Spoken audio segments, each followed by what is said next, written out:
When I say hallucination, you probably think of one of two things. Psychotropic experimentation, like a dude in a hemp shirt tripping at a fish show watching rainbows melt into puddles, or mental illness, like someone doing things because the voices in their head told them to and ending up in the hospital or in jail. A few centuries ago, most people would have ascribed hallucinations to the influences of ghosts, gods, or witches. Today, we understand them as the result of neurological disturbances, and the truth is, hallucinations aren't necessarily a sign of mental illness, drug use, or spirit vengeance. Rather, they can be caused by lots of different things. So while not everyone has experienced hallucinations, it's important to understand that everyone is capable of hallucinating under the right circumstances. In fact, a good number of us will experience some type of hallucination in our lifetime. I know I have. Like if you've lost the use of one of your senses, like your sight or smell, but still smell things from time to time, then you've hallucinated. If you've been under a ton of stress and heard someone tell you what to do only to find that there's no one there, then you've hallucinated. If you've driven by a bus stop and for a split second saw your deceased father sitting on the bench reading a newspaper, then you've hallucinated. It's weird, I know, but the one thing I can assure you is that the science behind these phenomena is very real.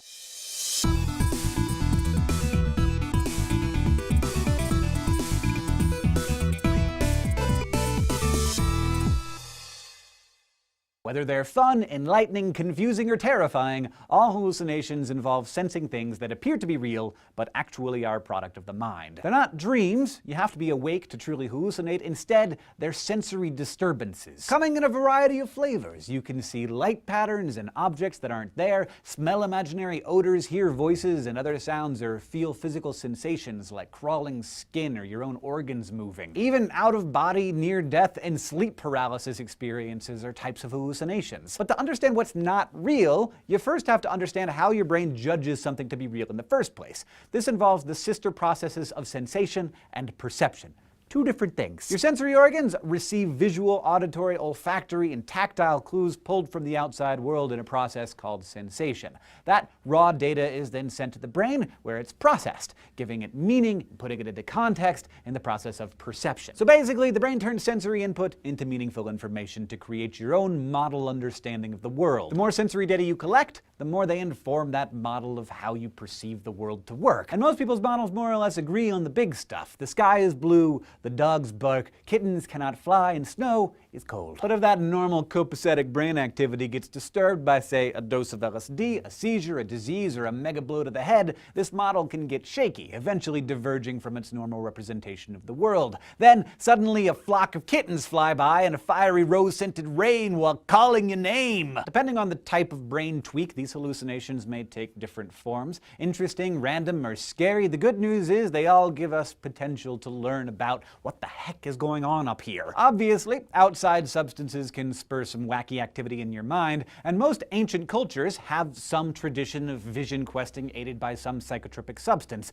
I'm not going to get too into drugs today, but you should understand that different compounds, whether found in plants, animals, fungus, or synthetically made concoctions, affect the brain very differently, meaning that even if they all cause hallucinations, they may be using very different pathways. For example, most researchers agree that LSD garbles the senses in a psychobiochemical way by affecting specific feel-good serotonin receptors found in the brain's cerebral cortex and thalamus regions responsible for sensory perception. Caffeine, on the other hand, works in an entirely different way. Australian researchers have linked consuming excessive amounts of coffee with increased risk of auditory hallucinations. Caffeine sort of gooses the physiological effects of stress, including the increased production of the body's naturally occurring stress hormone cortisol, which can lead you to hear things that are not actually there. But there are many reports of healthy, non-caffeinated people experiencing vivid auditory hallucinations, often when under extreme stress. There have been recorded cases of, for example, someone breaking their leg while alone in the woods and just wanting to curl up and die, but a strong voice, not just a thought, but something that seemed actually audible, telling them they needed to get up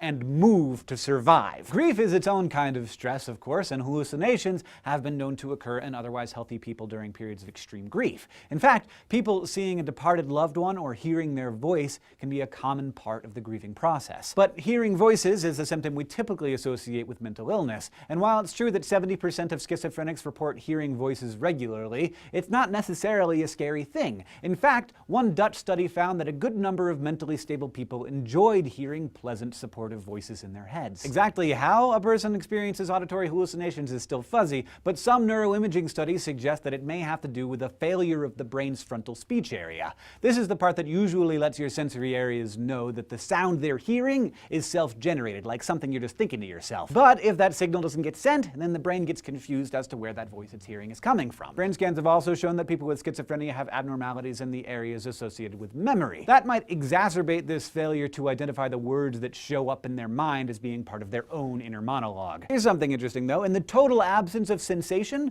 the brain still leaps to perception, wanting to maintain that connection. For example, some people who suddenly lose their ability to smell often experience phantasmia, a type of olfactory hallucination. And yeah, if you smelled wildflowers and baking cookies, it might not be so bad. But unfortunately, the most common odors are the bad ones, like puke, poop, and rotting stuff. In these cases, your brain is overcompensating for its lack of olfactory input by pulling from the memories of old scents and making it seem like you're smelling them for real. And it's possible that the brain is offering up these disagreeable odors because those very smells had just been suppressed by certain neurons that have since turned off. And it doesn't just stop with smells. In fact, one of the most fascinating ways to see visual hallucinations is to go blind. Charles Bonnet syndrome, or CBS, is a condition that can cause otherwise healthy people with macular degeneration or loss of vision to experience complex visual hallucinations. The condition was first described by Swiss naturalist Charles Bonnet in 1760 after watching his nearly blind grandfather describe seeing visions of birds,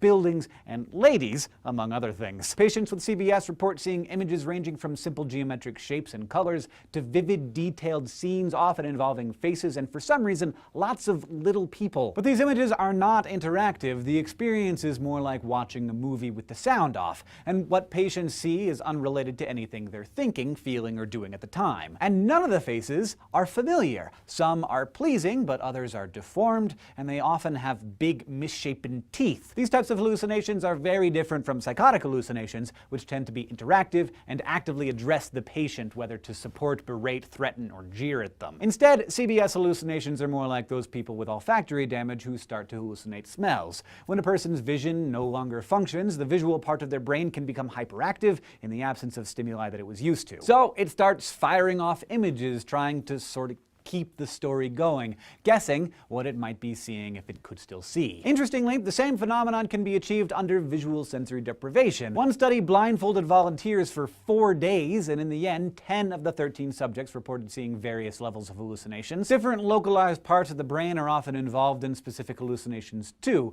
like there's an area for seeing buildings and landscapes, and one just for cartoons. There's also a region in the temporal lobe called the fusiform gyrus, which is where we process the images of people's faces. So damage to this area can cause prosopagnosia, or face blindness, the inability to recognize faces, sometimes even your own. But overactivity in this sliver of the brain can cause a person to hallucinate and start seeing, you guessed it, faces. Not only that, but the front part of this region specializes in registering teeth and eyes specifically, so it may be involved in the phenomenon of hallucinators seeing faces with crazy big teeth. So even though you and your brain may sometimes see things a little differently, sometimes a lot differently, you can think of hallucinations as particularly vivid reminders of just how delicate, complicated, and freaking amazing your brain is.